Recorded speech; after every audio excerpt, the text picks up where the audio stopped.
Bonjour, hello, bon dia, and welcome to my channel. It's your girl Sallyson.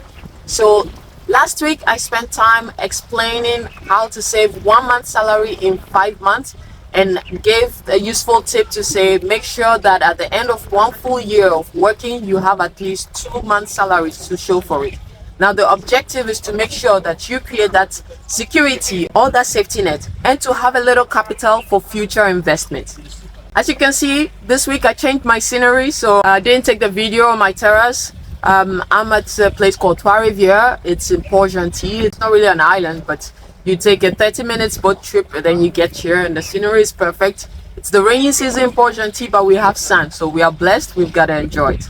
So this week, I'm going to talk about how to live within your needs. Now, basically, before we start, I want us to have a quick moment of reflection. I just want you to move into a phase of imagination, a phase of reflection. And based on that, we will build on today's session.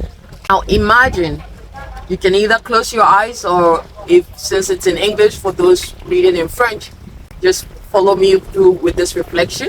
Imagine a life where money and time is not a limitation. What would you be doing? Imagine a life where you are doing what you love, what makes you happy, spending time with your family, with friends, doing what you're passionate about, not because you have the need for money, just because of the pleasure of it. Imagine a life debt-free, a life where you can go wherever you want, eat whatever you want to. Wherever you go, if you go to the restaurant, you don't need to look at the price tag. You just order what makes you happy, what you want to eat. If you decide that you want to go visit a friend, a family, you can take the car, you can take a plane, you can go wherever without the limitation of funds. Now, imagine in this life, how would your relationship with your family be? How would your relationship with your friends be? How would your mental state of mind be? How would your emotional state be? How would your relationship with the people around you be? And now, we snap out of this imagination and we look at the current reality. How is your life? Are you in debt? Are you constantly having to rush to work just to make an ends meet so you can put food on the table for your family? Do you always have to check the price tag and take something that fits within your price just because you don't have enough to eat what makes you happy or to drink what makes you happy? How is your relationship with friends and family? How is your relationship with colleagues? How is your emotional state? Are you happy with your current state? Are you happy with your current condition of living? Are you happy internally when you are behind closed doors? Are you happy? Is that satisfaction there? Or are you putting on a smile just because you have people around you and you need to keep up appearances? Now, if your answer of your current state today seems to be 1,000 miles away from your state or the imagination that we started with, then you need to start consciously taking decisions to improve your life. Then you need to make sure that you follow this series, and you need to make sure that you are taking the actions and the recommendations that I give to make sure that tomorrow you can find yourself living the life that you want, the ideal life that you dream of. Trust me, been there, done that. I once dreamt of having a pina colada at the beach, and today I can have as many pina coladas as I want because I took those steps.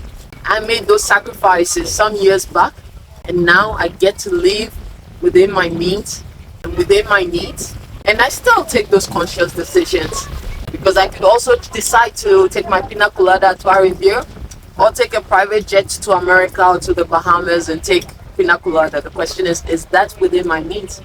My goal is to be a multi-millionaire. So maybe when I get there within my means to take that private jet to bring my pina colada in the Bahamas. But for now, if I want to go to the Bahamas, I'll take a flight because that is my needs. So basically, it's just to put things in context. You always need to know what your limits are and work within your limits. And I would work on a session on goal setting. and how to really plan and consciously set and define your goals, your 5-year target, your 10-year target, your 15 years target, so that you can have that vision of how your life and your future should be. But today's session is how to live within your needs or your means. I'm just going to give you 5 quick tips on how to live within your means. So the first tip is do what makes you happy and not what people want you to do to make you happy. What does this mean? It means you need to do what gives you that internal satisfaction. We find ourselves having people define what happiness should be for us, and you do what they want you to do because they said that will make you happy. But when you're behind closed doors, you find out that there's still a void. You're not happy, you're not satisfied because you're doing what people want you to do to make you happy, not what you want to do. Now the problem is, if you constantly doing that, you find yourself pleasing people, you find yourself doing things that makes people happy because you think that will make you happy. So before you can start living within your needs, the first thing is do what makes you internally happy. If you go to the restaurant and you want to eat chicken because that's what makes you happy, eat chicken. Don't take fish because everyone says you're in Portugal, you eat fish and it's not what you want, and at the end you're not happy because you would have enjoyed chicken. Do what makes you happy, because the thing is, if you buy your chicken and you are satisfied, that void is filled. You will not have the urge to do something else, to spend something else just to fill that void because you didn't initially take what makes you happy.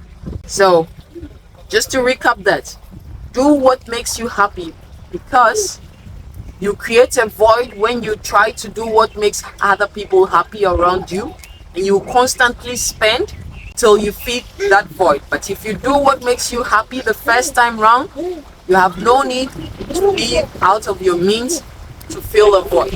Now the second point is avoid impulse buying.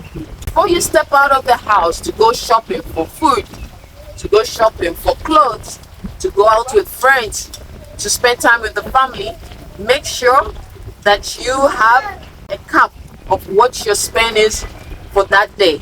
And when you go out, do whatever it takes to spend within that. Do not spend out of that. If you don't have something on your list of shopping, if you don't have something on your list for clothes, if you don't have something on your list to spend out with friends, when you go out, do not spend.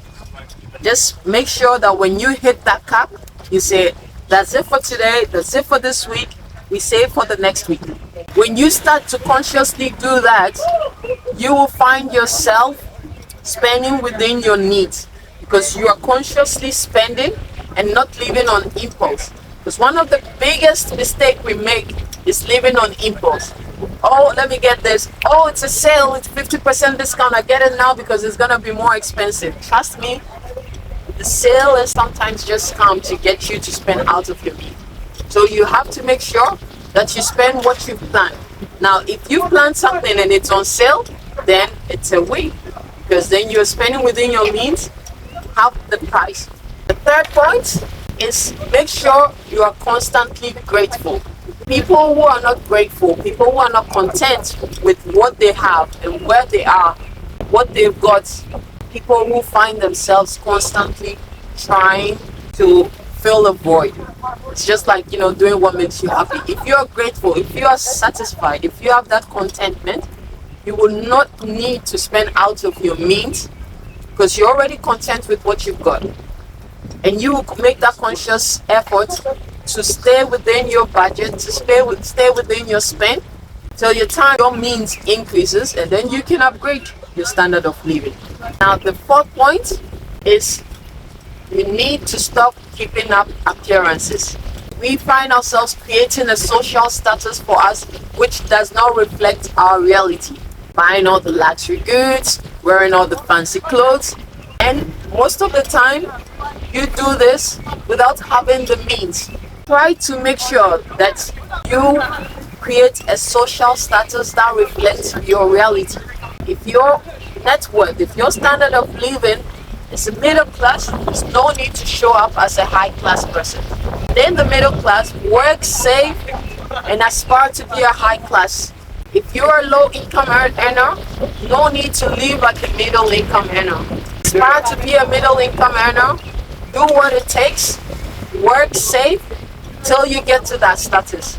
If you're living out of your social status, just keeping up appearances, just because you started an Instagram page or Facebook page, or you just created that standard at work, at school, wherever, and you feel like you have to continue doing that, trust me, it's a destructive thing to do. It's a recipe for disaster.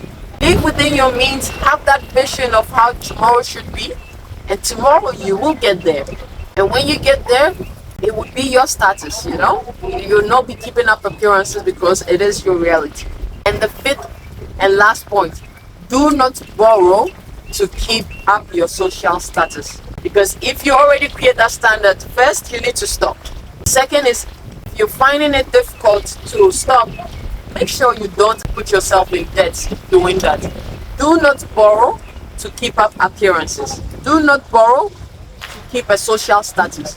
Do not have credit cards and all the stuff just to make sure you buy the luxury goods, the fancy stuff that you cannot afford because you want to keep a social status.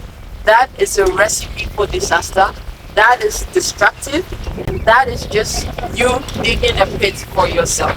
So those are my 5 points. Do what makes you happy. Stop keeping up appearances. Live within your means. Avoid impulse buying. Be grateful for what you have.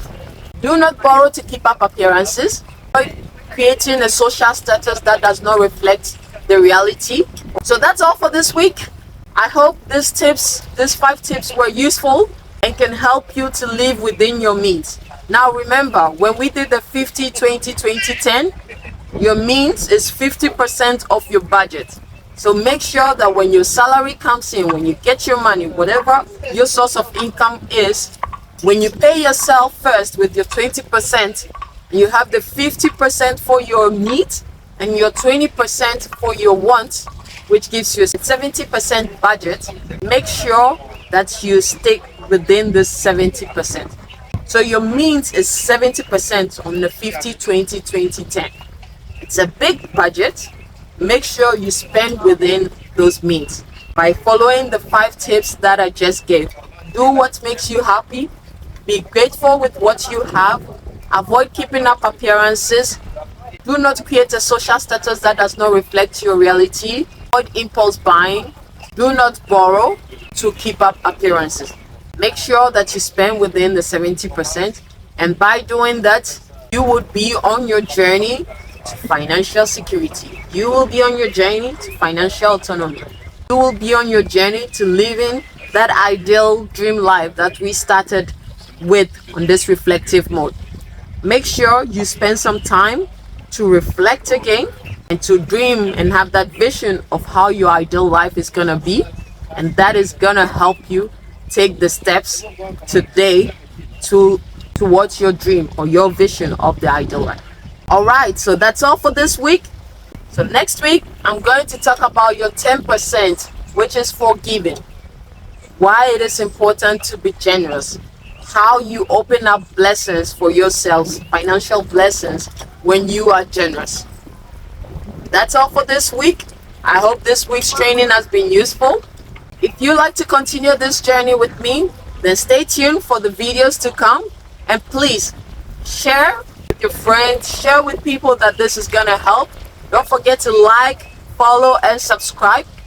And also check out the previous videos if it's your first time joining me on this channel, so that you can follow this journey, because I've spoken about my budget, I've spoken about mindset, and there are a lot of useful tips that you can get from this channel. All right, that's all for today. So as I enjoy my pina colada, without much ado, I say, Biddy, your girl Sallyson, I'm out.